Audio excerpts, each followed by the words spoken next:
Ugangen, mi komo, anyang mi asugado, MC, asa, yarikup, membok nyen fan. The headlines, me boni wun bok. Enam yagadi yong ken duba football, ama kaiso, ke Stafford Bridge, ke California. Yen duba mi ado, awai fort ye bieko, ekebre. Yena bieko, emaikan, awai fort, ke kuriba, ki kuipu. Michael Jackson, agasane pago.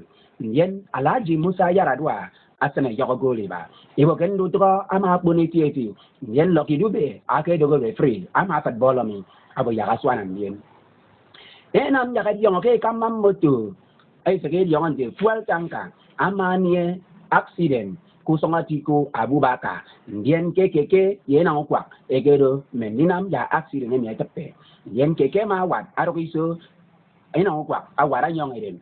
Moi rutok ko gusong tutu e kamam moto mi afet nang mo wiba yen amaruo enam ya yong ki kanga ma bape ata moto fuele mi yen ki tie e kanga ka motuari ikang ama bape arok motuari mi e bo enam ya yong ke opo wu sigi dong ke motuari e mai wo e te ngi tok 440 yen anwan ye be ge dong ge bo e be ma rakara ama manwanu bok i tok song e do ke mbom e ge do mbom pai den anom me newsman.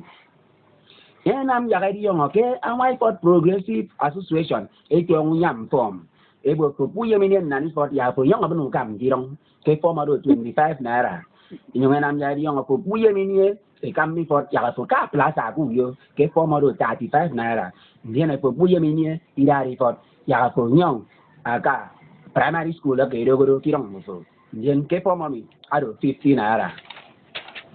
Ugang ngene so kanam yagadi yong ay bu ken mi to ibanu songwed apay bum set polytechnic ikoro suwa ke mascom department ena muse bako amin yong ke men mo se radai se me se yunyu me se yen ministry of women affairs esene benge e bum bok ya moy mana etiem bok e ugang ngen e so songa kem bang tong tembok nyen penetre asiere min songdo MC asa di so songa